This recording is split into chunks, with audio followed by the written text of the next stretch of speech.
Hey, it was great seeing you, bro. We just hung out for a little bit. You and your I know. family and stuff. We got to hang out and chill, dude. It was great. I know. It was amazing. It really was. And, I've been reflecting on it afterwards. Me and you have had conversations. And it was funny, man. Somebody recently sent me uh like a post from a very large company that is having a meeting or having like a gathering of agents at the moment. And they were posting like their takeaways, and it was super interesting because they were all of these like memes, like where focus goes, energy flows, and you got to show up in life. And what she said, it was one of our leaders in our organization, and she was like, yeah, like I'm so grateful that you guys gave me tactical information that agents have taken back to the marketplace, and they're already starting to do deals with it, which is what our goal and objective is, right? Because, I think most people teach mindset because they can't teach tactics. And, I think what would be cool is for us just to recap some of the main tactics that we were teaching at the Do More Deals Summit. So those who weren't there and who missed out, hopefully they won't miss out next year. Well, I think the way you can start it too is you read a book and it talked about 4 different ways of growing a business. Yeah. And what were those 4 different ways? And then we can show you how 2 of those I know we focus on very heavily on it for sure. Yep. So what are the 4 different ways to grow a business if somebody wants to do more deals? Yeah. So in any business, I don't care what you're selling, whether it's financial services, whether it's oranges, whether it's online courses, or if it's real estate, there's only 4 ways to build any business. And all of the like kind of big people teach these ways, whether it's Tony Robbins or Myron Golden or whoever, because there's only 4 of them. The first way is to increase leads. And most agents' issue for the last couple of years, just in general, is always leads. But for the last couple of years, when transaction volume drops by 30% plus, that's the major kind of bottleneck to their business, right? Is leads. The second way is to increase conversion. So meaning with the leads that are being produced, converting on those, right?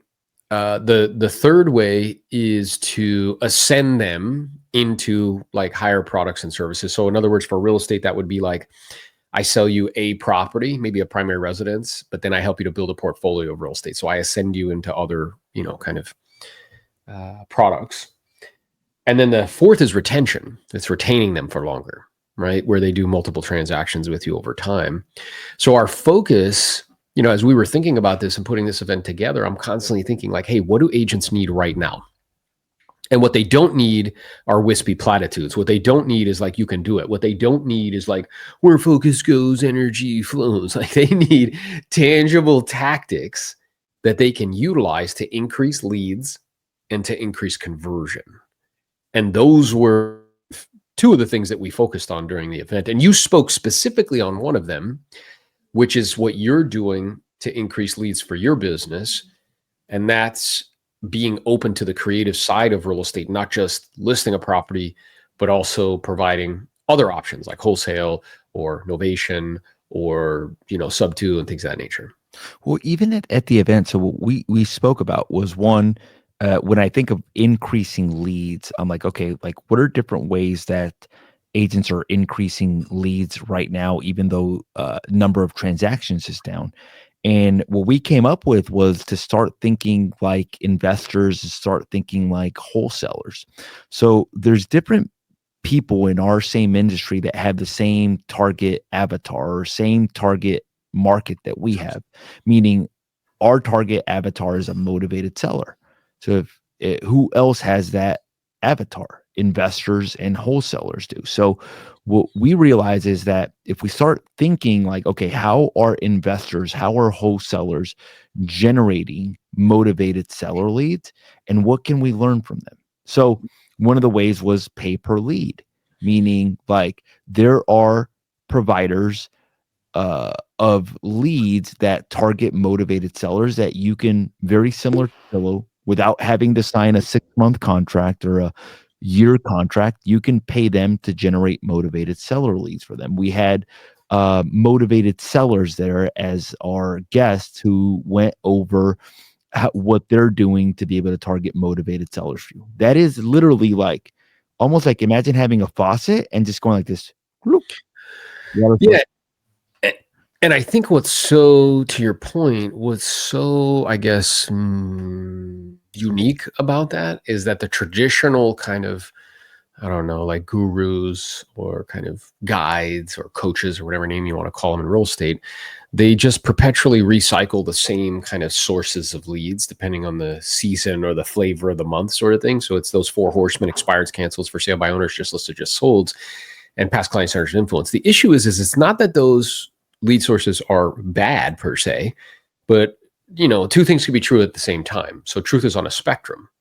So while that's true, the question is when volume drops dramatically, are there other sources that have higher degrees of probability of people doing business in those sources? And the answer is emphatically yes, right? And one of them is, motivated seller leads, which are essentially cash offers, right? It's just a lead generating magnet. And these huge platforms have recognized that it's a lead generator. And that's why they all have cash offer programs, whether it's Opendoor or Zillow at the time, they got out of that business, or HomeLight or whatever. And what they do is they know that only 4 or 5% of the time does it produce an actual purchase and sales agreement, meaning that the seller is open for they're going to make because of the price that it is. The other 90+% of the time, 95% of the time, they have a lead that they can sell back to an agent for, 35, 40%. So wouldn't it logically make sense in an environment where transaction volume drops, and what I'm actually interested in is sellers, is to get a bunch of sellers to raise their hand to say that they're interested in a cash offer. They're revealing that they're interested in selling. And then I can either offer them a creative solution, or I can just list the property. And either one's okay, because in either one you get compensated. Yeah. The other thing is, whenever I think of expires for sale by owner, just listed, just sold, the way I look at that as a marketing technique is I'm looking at it as public data. These are all public data. So if you're going to do the public data route, there's not only those, you can actually go very deep, because there's a lot of different information that is public data that can put you in a different position. So somebody asked me, it's like, what's the fastest way to generate leads? I'm like, how much money do you have? And they're like, well, I don't have much money. If you don't have much money, then you're going to have to get more creative, where you're going to the public data source. If you have money, then you can invest in things like pay per lead. I think it also depends on your conversion level as well too. So meaning, if you have the money but your conversion sucks, then it's going to be a little bit more challenging for you to convert some of this pay per lead. So when it comes to data, there's so many other avenues to go for public data. One of them is probate. That is public data, meaning you can go on your county's website, or you can go down to the courthouse and you can get the list of probates.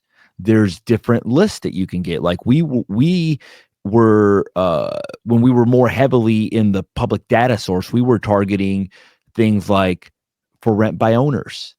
We were targeting absentee owners. We were targeting divorces. We were targeting obituaries instead of and probate as well too. So there's so many tax liens, so many affidavits of death. So there's so many different lists that you can go deep on that if you're going on the public data source, where everybody is competing on the expires for sale by owners, but there's equally as good lists that are a lot less competitive because it requires a little bit of specialized knowledge. Yeah, and what you're doing is in a sense, you're filtering data. So let's say if everybody, I think, would agree. I don't think me and you could be in a room and I could say, hey, does it make sense that probate and estate properties have a higher motivation than just like general? And you're like, well, yeah. Just listed, just sold call. Yeah, it's like, of course they do, right? They have a higher degree of probability. So now, will I bump into some of those when I call expireds? Yes. Will I bump into some of those when I call FSBOs? Yes. at the same time, if you were to just focus on that group, I am making my time more efficient because now I'm swimming in pools of information where 65% of those homes are free and clear, where the motivation is very, very high, right? Same thing with cash offers. Like, will I bump into people that are motivated if I call expireds for sale by just listed, just sold, sphere of influence? Yeah. Would it make logical sense for me to swim in a pool of data where everybody has already identified themselves as somebody who's interested in selling? Yes.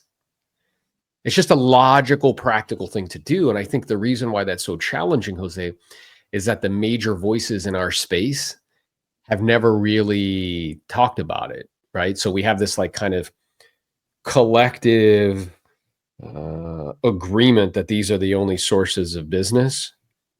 And to deviate from that seems like it's, Well, not going to work in some way or is like dangerous, when in fact the opposite's true. It's actually just being more efficient with your time. well, even when the motivated seller leads came up, I looked in the room and I'm like, this is a great lead source, but everybody doesn't trust it. Meaning No. because everybody, like, you ask people how to get it. Let's say I'm having a conversation with you and I'm like, hey, how would you get leads? They're like, oh, Zillow, Realtor.com, Redfin, probate expires, just listed, just sold expires, and FSBOs. And then you throw in something new. So I literally got up at the end of his presentation. I'm like, look, guys, I know this is weird to all of you guys, but this is something that I'm. Oh, is that why you got up? Well, I looked at the audience, bro, and the audience was kind of like, okay, do we do it? Do we not do it? Yeah, and you're kind of sitting there because you have this direct experience. You're like, bro, I've made so much money doing this. Like, I need to just really emphasize this. And then you got up. This is important. So I gave a testimonial for that reason, not because I want to be in the spotlight or anything like that, but more or less for people to be able to be like, okay, if Jose's doing it, then it must be a trustworthy thing. And there was zero incentive for me to do that, just so you guys know. But then, like, let's say, so now we're like, okay, like, now it's like, okay, we're getting more creative as to like our public data list and as to who we're targeting. Then it's like, okay, if you've got money, you're getting more creative about, instead of Zillow, finding motivated sellers. Then the challenge becomes, okay, how do I convert these people into actual listings? Or I talked to this guy. He's like, look, I got 2 leads from motivated sellers and they both want to sell, but I am having trouble converting them. Yeah. I don't know where to go. Yeah. Yeah. And I think it's interesting because like when we had, and that's why, we brought specific people. So we have Pace there. And what I shared with Pace while he was there is, and I'm excited to have that content go out so people, people can learn from it, sort of thing.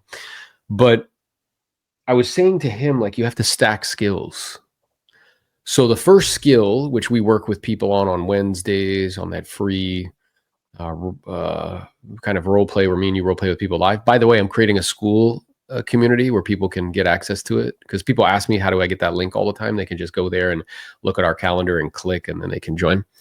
But that's one skill, is what to say and how to say it. The second skill specifically that Pace stacked was that whole creative finance world. All of those different options, all of those different exit strategies, right? The third skill that he stacked is he really understands title very well and how it's transferred and all of that, right? And kind of the legal component of things. But because of that, that allows him, when a scenario presents itself, to go into these various, like, kind of, think about them like libraries of data in his mind, right? And he can use the skill of asking questions to determine what the situation is. Then based on that situation, he can go in and use the kind of specialized knowledge of creative options and solutions. And then based on how to structure the deal, he can go into his mind and say, okay, how would this work title wise? And then he can come up with a solution that is bespoke, meaning like unique to that particular person's situation. And that's something that you, over the last, I don't know, maybe 18 months or so, have been working on, right? Where, me and you worked on initially what to say and how to say it, the specialized knowledge just to list property. But then you started to stack the skill by going to these events and saying like, hey, what are these other lead sources? And how do I generate those leads?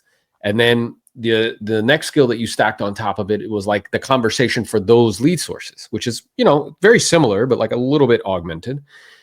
And then you started to stack the skill of these different solutions, like these different options that are at their disposal. Like you told a story recently, I think on that call where you were like, yeah, dude, I went out on a listing appointment where you were pre-qualifying, and she's like, yeah, like I think I'm gonna have to do like a short sale. And you're like, okay. And you start asking some questions, and she's got an assumable mortgage at like 3%. And you're like, well, what if I told you that by offering to allow somebody to assume your mortgage, you may not actually have to do a short sale and you could get some money? And she was like, really? And you're like, yeah. And then you did that precisely, listed the property, somebody assumed the note, she made money, you made money, and everything was great. But without that specialized knowledge, you would have basically said, I can't help you. If it was only I can list and sell the property for you. Yeah. Well, what I realized is a couple years back, I started attending different events that are more on the real estate investing side. And what I realized was there's a lot of information that we as real estate professionals should know. It's sad, bro. I'll ask an agent, be like, hey, what is a 1031 exchange? And they'll be like, I'll be like, how long does somebody have to identify a property? How long do they have to close on it? They'll be like, like they have no idea. Imagine going to a car dealership, bro, and you're looking to buy a car, and the salesperson comes up and like, hey, bro, does this car have navigation? And they're like, what's navigation? Or does it have a heated seat? Yeah, like, or like a physician, and they're like, hey, what does this blood work mean? And they're like, It's sad because it means that, and that's why realtors in some cases have a bad rep, because they're doing just enough to get by. They're learning just enough to get by. What's happening in my career, bro, is I am getting so many people reaching out to me, asking me for advice on what to do. Like not only what to do about like their real estate, they're like, what do I do with my business? What do I do with my finances? What do I do with real estate? Hey, what are taxes like in this situation? And what I realized is that in order to like really be able to convert at a high level, if you understand different creative options or you have a really good understanding of real estate, it actually allows you to convert at a higher level. So there's a couple of things in conversion. Conversion, in my opinion, is one, you have sales skills, meaning you understand how to ask questions, how to close for appointments, how to close for business, but it's also you are extremely knowledgeable about your product. And if you're extremely knowledgeable about your product, people will be like, oh man, like this is a great combination, basically. And that helps out with conversion. Yeah. So, and that speaks to what we were talking about. So if we circle back, it's like, okay, there's only 4 ways to build a business. The first is increase lead sources or increase leads. And what we talked about during the summit and what we're talking about now, where we're share with those that, are, we have the good fortune of having their attention, is that one of the ways to increase lead sources is you have to be open to learning new things. So like if you got really good at the expireds and the data just comes to you and you pick up the phone and you call and that's all you role play and that's all you do, like, okay, great. What I'm aware of is there's another lead source that in my opinion is superior, because of the fact that it's market resistant, because of the fact that 65% of those homes are free and clear, because of the fact that the second largest cohort in the country are boomers and they're 65 years or older. So it's going to be like a huge kind of lead source moving forward, is probate. And then what happens is people shut down immediately because you have to learn something new. I have to learn how to get the data. I got to learn maybe perhaps a nuanced conversation because it's similar, but it's slightly different, right? And you have to pre-qual a little bit different. And I got to learn how to get ancillary services, and I got to learn how to create urgency so I can get listing agreements signed before, kind of things are complete. I have to understand a little bit of legal aspect of probate. And people are like, I don't want to do that, but then I also want to make more money. It's like, that doesn't make sense to me. That's not the way it works, bro. Like, you get more because you become more, not because you want more. So what we're talking about here is that I think that the marketplace is demanding that we become more. And for those who do become more, who can not only understand retail, but understand all of these other options. And really, another big thing that came to me during the event is that the commission ends up being a mental barrier to all of these other options. It's like a mental roadblock, right? So it's like, there's a saying in the spiritual world, like there's a veil over the eyes of the unbeliever. Well, in this world, it's like there's a veil over the eyes of agents, and it's a commission. And it causes them to completely not see that there's all of these other options and choices. And I do believe that those who do become more, because the marketplace is demanding it, will be able to provide more options, more choices, therefore more value. And as such, will get their unfair share of the business. And you're an example of that. I have another coaching client that I work with. His name is Abel. He's out in California, and he's just like you, dude, doing like $2 million a year in GCI. About 700 comes from the creative side. Another 1 point something comes from the retail side. And he's just rocking and rolling. But it's because he's not, the commission isn't a blinder to him. He's been able to remove that. Well, even like, let's say we went over the 4 different ways. We went over to Ascend now, right? Yeah. Like when I think about Ascend is, let's say I help a seller sell a property, right? Now, if that seller's not buying anything else, they have a problem. They have to reinvest that money into something. And they're either going to go in the stock market, they're going to go in the bond market, they're going to go into an annuity, or they're going to go into some sort of CD or something like that. When I think of Ascend is there's so many different opportunities that come from helping a client at a high level, especially a seller. So let's say I help a seller sell their property. I've had sellers that have become private lenders for me. Yeah. And like what we're only doing is we're only thinking about it as one transaction. When I work with somebody, I'm not looking at it as one transaction. I'm looking at it as, okay, how can I help you do a good job for you? Then how can I help your family do a good job for your family? And then how can we do other things together?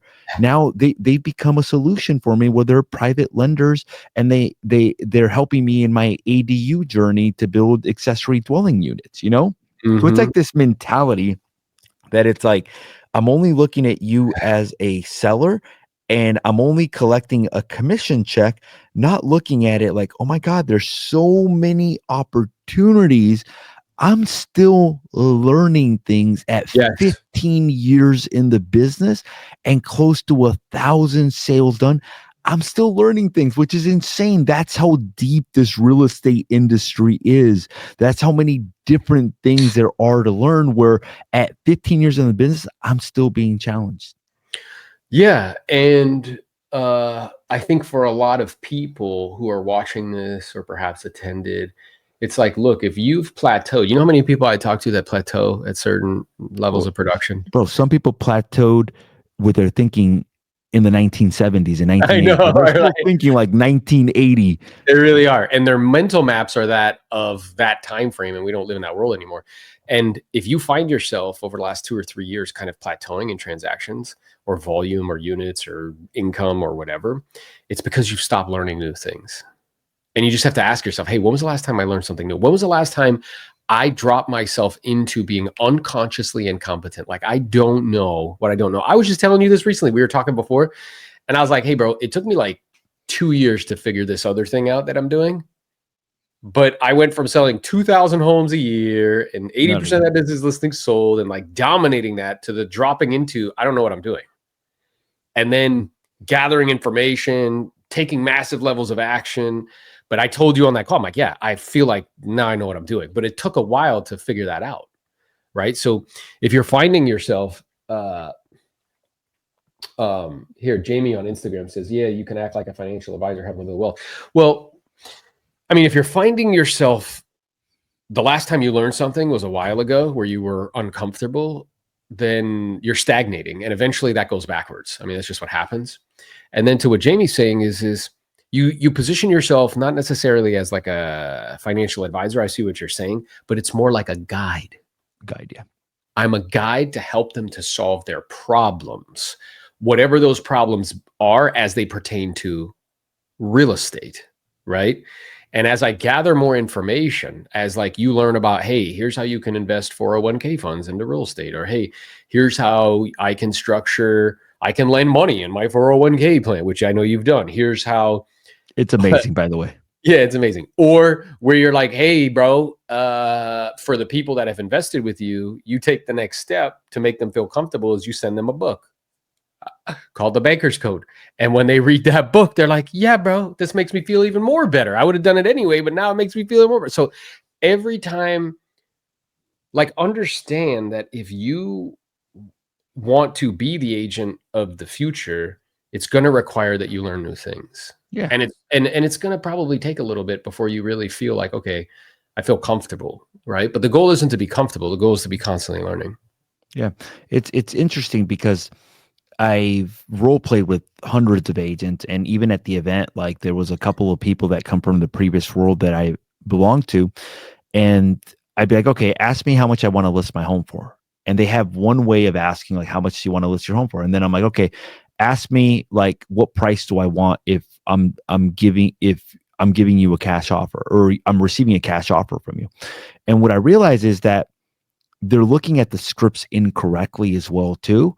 Instead of like, how much do you want to list your home for? All that's asking for is pricing.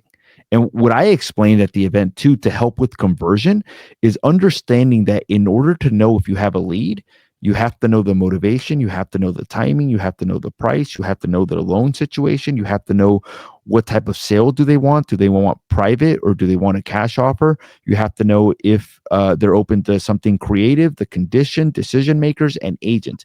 If you're able to find out those 9 things, you're able to determine if you have a lead or not. I had a guy call me today back.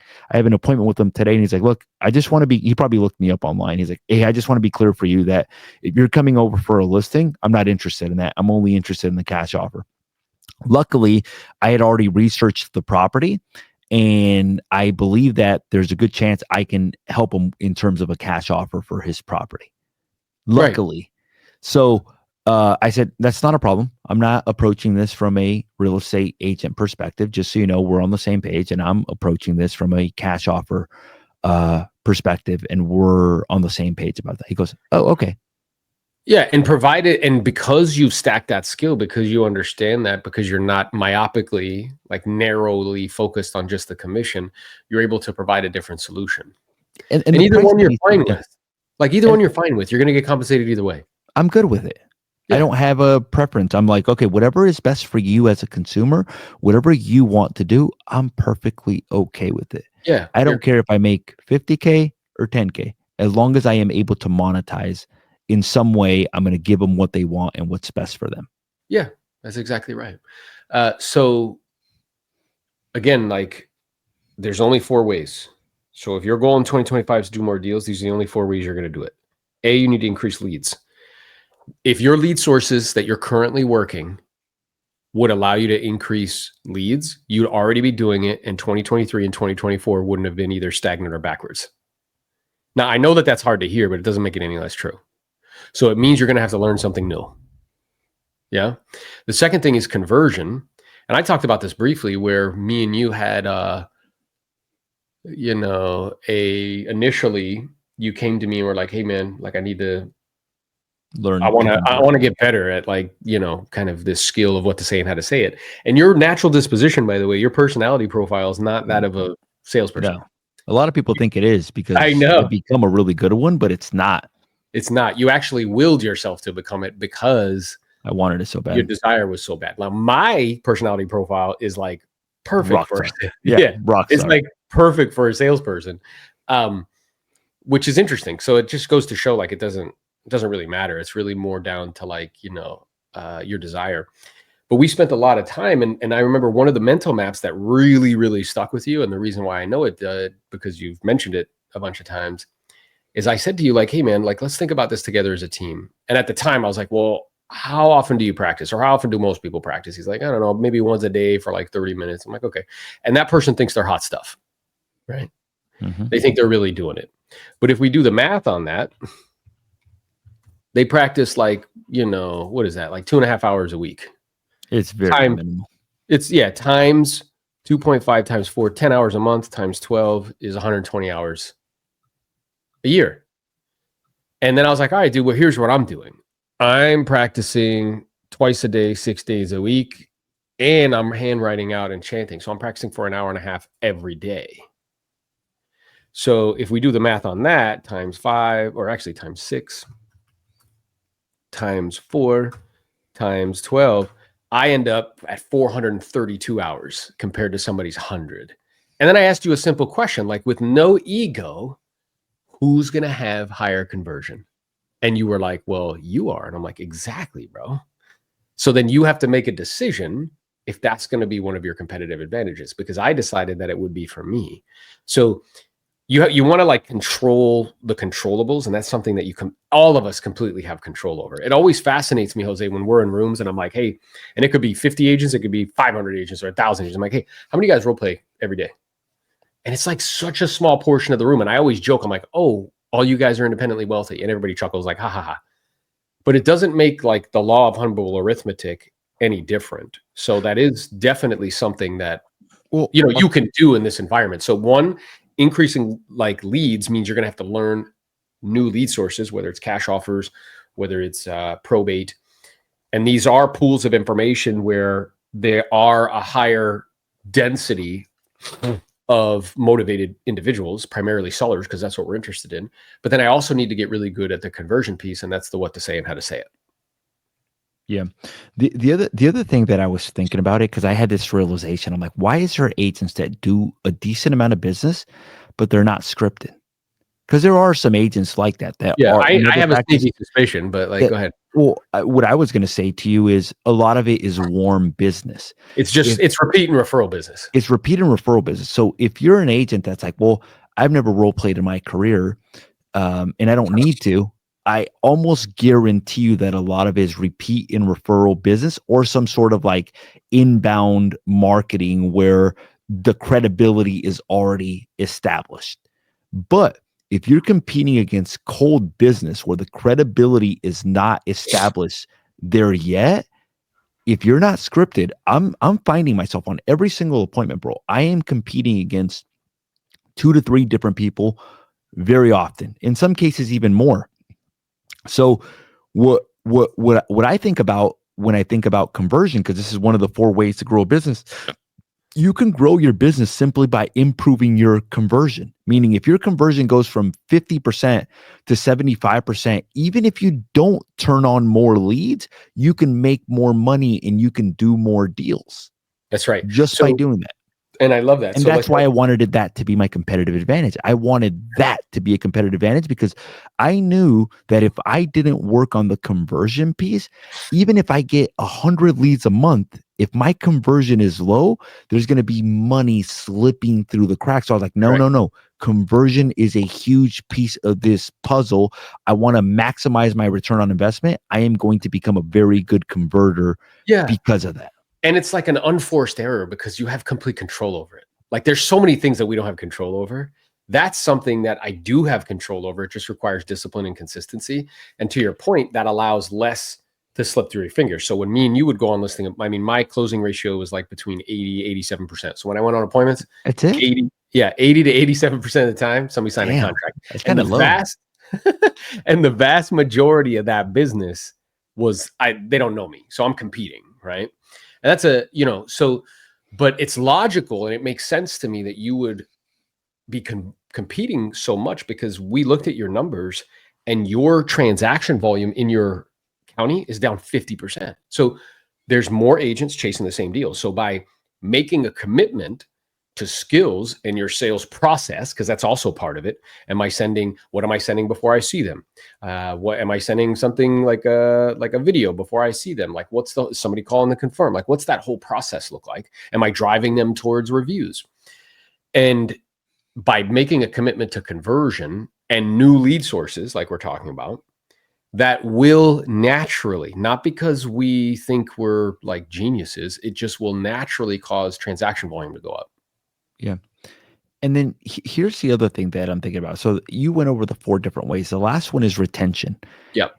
And this is so good because when some of you guys may not know this, but my parents owned a Cowboy store growing up. It was a check cashing business as well too. And I sold cowboy boots, cowboy hats, Stetsons, Wranglers growing up. But I worked there from the time I was 9 to 23. And what that business taught me, and this was the key, is that the key to that business and any business was repeat clients. Meaning like delivering such a high level of service that you make sure that the client's satisfied at the end to get that repeat business. So when I got into real estate, one of the competitive advantages that I had, and I would tell this to people, I'm like, look, I'm not looking at this as just one sale. I'm looking at this like a lifelong partnership. I'm looking at this like, hey, I do a good job for you. I want to do business with you. I want to do business with your brothers. I want to do business with your cousins. I want to do business with your friends. I want to become the realtor for the family. I'm not looking at this as just one sale. So in order for me to accomplish that, I am going to deliver you the best possible service that I can and make it so that we build this relationship over a long period of time. And that's what I noticed at the Cowboy store was if I can get somebody walking to the door, I was going to do little things like remember their names. I was going to remember the names of their kids. I was going to remember like what they like doing for a living. I was going to ask them how their day was. I was going to build a relationship with them. And what started happening when I realized that was that all we had to do was get a customer to walk through the door. And once they walked through the door, we were going to deliver such high level service. So our competitive advantage there was that we were going to provide fair prices, meaning relative to our competition, but the best customer service that they ever had. And we started getting repeat business. So in real estate are you thinking about it as consumers from a long-term perspective? And are you approaching it in a way where your entire goal is to do repeat business with them, their family, their neighbors, or friends? That way, that's the fourth different way of growing the business. That's exactly right. And being mindful of that. And when with the conversion piece, because I want to talk about what you just said, but Gabriella, who's on Instagram, you listen to what she just said. I went on 5 listing appointments in 2 days, used part of your script in the presentation. I got 4 listings out of 5. I like the part where we asked them if they decided to hire me in the beginning. So this is a perfect example of how making a decision to go all in on that which you can control, which is your particular skill, will help you convert at higher levels, which means you'll do more deals. And then in terms of that ascension piece, where by cultivating basically a database of past client centers of influence that you have really good relationships with, that will be something where people continue to engage with you over time. And that's that process. So I increase leads, I increase conversion. Those people end up becoming past client centers of influence. I treat them really well. They come back. But then as they start to come back and do repeat and referral business, I have these lead sources and this conversion, which is constantly adding people to that bucket, right? Which over the last 10 years you've been doing. So now, a good portion of your business are people coming back saying like, hey man, you helped me before. Can you help me again? So if you're not doing the business that you want and you are looking to do more deals in 2025, think about it. All of these are different levers that you can pull. Yes. Which one of the levers can you improve? And that's how simple it is, guy. I was talking to a guy yesterday. And he's like, oh yeah, I'm with this big brand name because they help me with do more deals with the conversion part of it. I know. I love that, bro. When people tell me that, I want to like slap them around. It's like amazing to me. Well, the thing is that there's 4 different levers to grow any business. And these are the 4 different levers. And once you figure out, be like, okay, do I have enough leads? No. Okay. What do I got to do to generate more leads? What do I have to learn to generate more leads? Generate more leads. Like if you're doing just listed, just sold, our friend Angel owns the Enzo dialer, and that's the best way to do just listed, just sold, or not just listed. That's the best way to call a mass list where you're looking for a needle in the haystack. Basically. Yeah, because what agents are doing right now is they're using dialing systems that get 6 to 7, 8 contacts an hour, where his gets 30 to 40. It's just superior. It's better. So you're talking to more people. So it's like, okay, what do I got to do to increase the leads, to be more efficient with the lead generation that I'm doing? Okay. What do I got to do to increase the conversion? Okay. Can I ascend these people into different products And then retention. How can I get repeat business to be able to monetize it? So ask yourself, which one of these 4 things do I need to improve? And the good news is that if you guys are looking for guides, you've got 2 people right here that have sold combined probably about 3,000 properties that can actually help you pull any one of these levers that you need help with. How to generate more leads, how to convert, how to ascend, and how to get repeat business, how to have the right mental maps to be able to get these things. Yeah, that's right. And then, so for those who would like are listening, I'm aware, or for those who came to the event, like I'm aware that it can be like just overwhelming because we're saying all this stuff to you and you're like, man, where do I start? Well, what I would propose or suggest is what me and Jose did. I've been attending events since I was 26. It's funny because my honeymoon was at a sales event. I went 2 days early to do the honeymoon stuff, 3 days early. And then I went to a sales event. You know what's funny, dude? I was giving a talk and there was a woman in the audience and she was like, oh, I feel so bad for your wife. And I looked right at her. I was like, she's very happy with the outcome. Like it turned out well, right? So, but anyway, when I would attend these events, it's about implementing. So I think, remember, the purpose of learning is doing.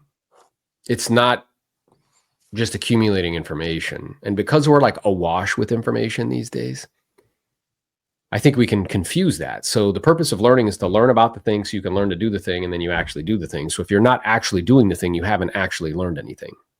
So if you're listening to what we're saying, it's like, look, dude, there's only 4 ways to increase a business. So let's say in the first one, which is increase leads.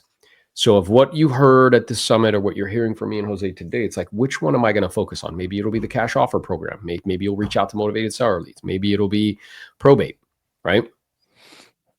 But I'll focus on it for let's say 90 to 120 days until it's dialed in. And then let's say we talk about, okay, like, well, how can I increase conversion? And it's like, well, I can hop on that call with Jose and Aaron on Wednesdays. I can get involved in a role play group, right? I can start writing out the listing presentation. I can make a commitment where I'm going to write it out for 60 days straight. Then let's say it's the retention piece. Well, what am I doing for my past client centers of influence? Like maybe I'll figure out a way to maybe do an event once a quarter or something like that. And then you focus on it for 90 to 120 days until it's done. So that way you're not just letting all this stuff like just blow by you sort of thing. Yeah. And here's what I was thinking, because we read a book that showed us the 4 different ways to grow a business. There's another book by Alex Hermosi, How to Generate Leads. And what he does is he breaks down how to generate leads into 4 different buckets as well too. So even these different buckets, like, okay, how do I improve conversion? Is conversion only what to say and how to say it? No, conversion is a lot more than knowing what to say and how to say it. Conversion has to do with how you're dressed. Yeah. Conversion has to do with how you're groomed. Conversion has to do with your online reputation. When people look you up online, there's a lot more than just learning what to say to improve conversion. And it's the same thing for even leads. For leads, it's like, okay, what are 4 different ways that I can increase my leads? There's 4 different buckets. Bucket number 1 is warm. What is considered warm in real estate? People that know you, like you, trust you, that would do business with you. This is called your sphere of influence. Your warm is actually the cheapest way for you to generate leads because these people already know you, like you, and trust you. That's a business plan right there. Okay, what do I got to do to improve the warm leads? Then there's cold business, meaning like, okay, like what list can I target to be able to generate cold business? Probates, obituaries, for sale by owners, whatever the list is. And making data-driven decisions on cold instead of just being like, the general that everybody does. Like, hey, what has the highest degree of probability of there being a high density of motivated individuals in that lead source? Well, I'll tell you this, like people come to me sometimes and they're like, oh yeah, Jose, just so you know, I just got this email and I'm signing up for this bank-owned real estate training. They're telling me that they're coming back and that I should sign up for it. And I'm just preparing. I'm like 2 years ahead of it. I'm like, bro, have you looked at the data for the pre-foreclosures? Like, what do you mean? I'm like, look, here's the data. Here's what it was in 2008, 9, and 10, and here's what it is now. I'm like, there's different ways to get business that have a higher likelihood just based on the data. So whatever it is, what Aaron's saying is if you're going to go cold, be like, okay, do some research. And if you don't know how to do the data, that's even why it's more important for you to be involved in the stuff that we're doing, to be able to learn how to do this. And because you can have the drive, the desire, but if you've got the wrong strategy, it ain't going to help you guys. No, it's not going to help at all. The third way is buying leads. That's the third way. Oh my God. Yeah. The third way is buying leads. What is that? That's Zillow. That's realtor.com. That's ZBuyer. That's a bunch of different things. Now, if you want to learn the good ones, reach out to us. We know of providers that can help you generate leads through either direct mail or pay-per-lead. Then the fourth way is to use social media as a lead generation mechanism. But these are the 4 different ways that you can generate leads. Yeah, and each one of those, by the way, requires specialized knowledge. And a business plan around it. And a business plan. So it requires a strategy. It requires specialized knowledge, right? It requires me being really, really intentional about cultivating that particular source and recognizing that if it's not worth doing for a decade, it's not worth doing for a day. Like it's probably going to take a little bit of time to cultivate. Because what I see happen is that people get, they're just patience levels very small. They'll try something for 30 days and be like, well, Jose, I didn't get a deal. And you're like, you got to like give it a little bit of time. You know what I mean? And each one that you're saying, so let's say if it's like Just List It just sold, I have to figure out like, okay, well, what's the best tool that I have at my disposal in order to do that and do it at scale? And that would be something like the Enso Dialer. So I have to learn that. I'd have to figure it out. It's probably going to cost a little bit of money. Fine. Then let's say we're going to do cold and I decide to do probate. It's like, okay, well, now I need to learn that. That's a specialized skill. It's a specialized kind of niche. So where do I get the data? How do I get contact information? What do I need to say? And how do I need to say it? And then asking yourself what Pace said, what do I want? Let's say you want to do probate deals. You want to do 2 or 3 a month. Great. Who has what I want? Who has the specialized knowledge? So I have a course on that. I'm sure there's other people that do. Who has the specialized knowledge? And what do I need to do to get access to it? It might be giving them money for the course. It might be doing something for them. So then they, spend some time with you, something that's of value to them. And let's say you decide to do the media thing. Well, what I'm aware of is everybody understands that media is important, but almost everybody's doing it wrong because they don't understand story brand. They don't understand hook, message, CTA. Like they don't understand how to actually use those platforms, what they're for, how to use them. And I want everybody to recognize this is no different for me and Jose, just like it's no different for you. So when I introduced Jose at the event, I said, hey, our relationship was formed by him reaching out to me. I had something that he wanted, which was specialized knowledge on what to say and how to say it and how to list property in high volume. So he, approached me for 6 months. Great. We started role playing together. We formed this relationship. I shared with him everything that I knew. He took that information, became the #1 real estate agent in Ventura County for listing property for 7 years in a row. But then as I was kind of evolving and doing my thing and selling hundreds of homes a year for 10 years in a row, Jose's the one that introduced me to media. Now, he didn't teach me how to do it, but he pointed me in the right direction. Hey, you need to figure this out. Then he also introduced me to this other thing that we're doing now, with EXP and, that opportunity. And I had to go down the well on both of those because I had no idea what I was doing. Took me 2 or 3 years to figure out the media. It took me 2 or 3 years to figure out how to do this attraction thing at scale. So we have to learn new things just like you do, but the process is no different. Well, here's what I would even say. A part of even like generating leads, Novello, has to do with the strategy. You have to ask yourself, okay, if I'm going to focus on warm, cold, PPC, or social, how do I focus on generating seller leads, not buyer leads? So which one has the largest aptitude to generate the seller leads? Because here's the reality. If you control the listings in the marketplace, guess who's calling you? Everyone. The buyers. Yeah. The buyers. So if the buyers come from listings, what's the point of advertising for a buyer if the buyers naturally come from listings? No, advertise generate listing leads, and all of the buyers come regardless. So in the warm, let's say for warm, how can you make it specifically for listing leads? Is okay, who can I add to my sphere of influence that can provide me with 3 to 5 listings a year? If you're calling probates, there's somebody called the professional fiduciary or professional trustees that have the resources and capabilities. These are people that I want to build relationships with. If you're targeting warm, be like, okay, you find out that somebody flips like 10 properties in your marketplace a year. Great. This is somebody that I want to build a relationship with. This is somebody that I want in my sphere of influence. Great. So you start being specific as to who you're targeting that is more likely to give you listing leads or listing business. Then you're like, okay, cold. Which lists are listing lead lists, which a lot of them are. Then it's like, okay, you're buying leads. Okay. Are most of Zillow leads buyers or sellers? Buyers. Okay. So if I know that they're buyers, why would I want to pay them for Correct.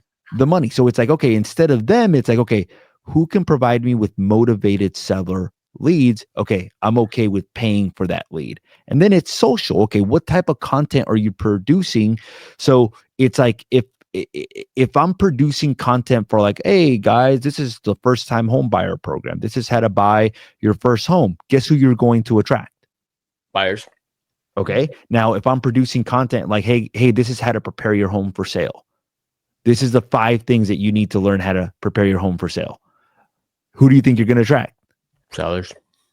And who do you want to attract?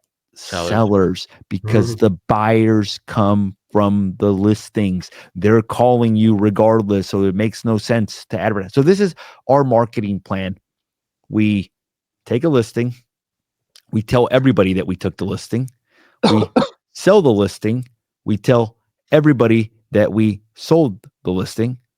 And then we repeat that process basically. Yeah. And what I wrote down as we were saying this is like a goal is where are we going? A plan or a strategy is how we're going to get there. And I don't think many people get to that second piece. They get all jazzed, all super excited, all motivated around a goal. They confuse setting the goal with actual execution. How are we going to get there? How are we going to get there? Right. And the hard part about it, well, there's 2 hard parts. Because one is when you're smart, hardworking, and ambitious, it's figuring out what you want. So it's not getting what you want. It's the problem. It's deciding what you want. So first, like thinking about like, what do you actually want? But then the second is I need to devise a plan or a strategy because that's specifically how am I going to get there? And if you don't have the plan or a strategy, consult with guides who have already been to that mountain, who can tell you very clearly the blueprint on how to get there. Here's what you need to do, 1, 2, and 3. And that'll increase the chances that you'll get what you want. But I think, that strategy piece is just so important. So when I went down that path of like, hey, I need to learn this media thing, I basically asked you who has the best strategy, who understands it the best. And you're like, yeah, dude, that guy does. Great. I got access to that guy. I paid to get access to that guy. And I learned his strategy. Then when I was doing like this attraction thing, it's like, okay, well, who understands this the best? Well, there's a guy who wrote a book who's like the Bible of doing that in that model. And I studied it. And then I was like, okay, to even add to the media thing, I started to study story branding and all this other stuff because all that is a strategy. Right. And what me and Jose are saying right now, which is why we're doing the Do More Deal Summit, why we keep hopping on, why we keep, adding value and kind of coming to you on these platforms, is because I would propose that the strategy that is being taught is 50 years old. It is an old strategy, just like buying a house, paying it off, and investing in a 401k plan is an old strategy that worked 50 years ago. And it's not as effective and efficient now. Now, the challenge is when you go against old strategies, it's kind of like, I think it's like Plato's Cave, which is where there was this whole group of people. And it was like this whole kind of civilization. And they were in a cave. And they were kind of chained to the floor. And there were fires behind them. And their shadows were dancing on the walls, right?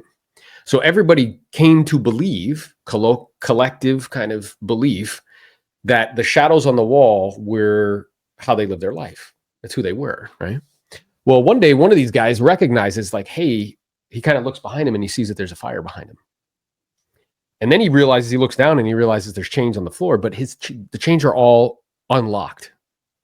So he gets up and he leaves the cave. And imagine seeing, Jose, a blue sky for the first time. Imagine seeing trees or like water and hearing the sound as it percolates, or even touching it and feeling what it feels like against your skin, right? Imagine feeling grass on your feet for the first time and how vibrant the colors would be. So his mind is like completely blown, right? And he's like, oh my gosh, I have to go back to the village and I have to tell everyone about it. So he runs back to the cave and he's like hair on fire. Like, man, you don't understand. There's all of this stuff out there. There's a whole nother world out there. And the question is, how do you think the people in the cave responded? They did not give him flowers. They were not super excited that he was there. They told him to leave and to never come back. And that is part of our nature as humans, because anything that's new is perceived to be threatening, because our information causes us to feel safe. It makes us feel like we're in control. But I do believe that we're in a world right now that's changing so fast and so rapidly because of technology, and in our industry, like all rules are changing, like things are changing, companies are merging, that there's two skills that are the most valuable. The first is ability to learn things quickly. And me and you take that responsibility heavily, right? Because we have a small audience that is listening to what we're saying, and we have influence over what they're thinking. So I need to learn fast, and I need to learn what's working right now. Yeah. The second thing is the willingness to change your mind. And that second one is really, really hard, because what's actually true is most of us aren't interested in the truth. We're just interested in being right. And we get emotional about information, right? So, what we're telling you is like, hey, it's not that that's not true what you've been learning. And it might help you to do 30, 40, 50 deals. Like, yeah, fine.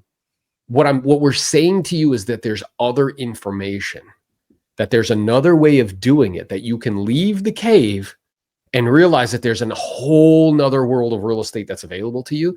And when you do, you will be disproportionately rewarded for your bravery and courage, because there's very few people that are playing that game. Jose is an example of that. That coaching client that I mentioned to you, Abel's an example of that.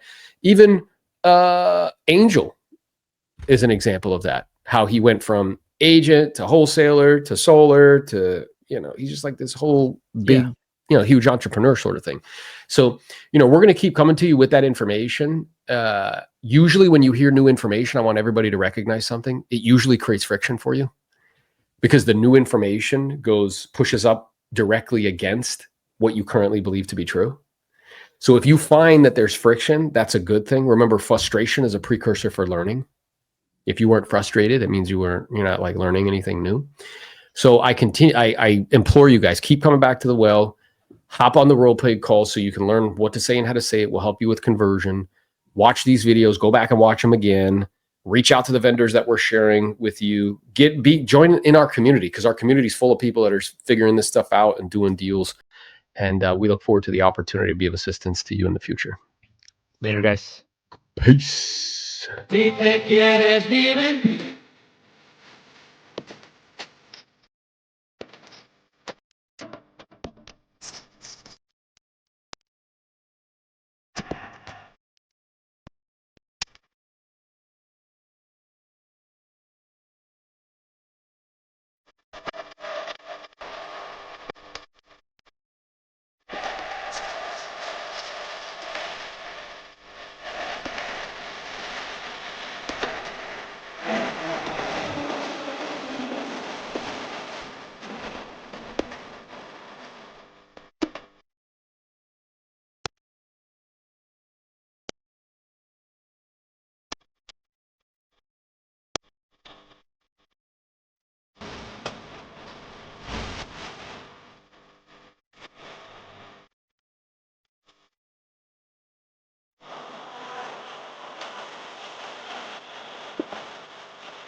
That's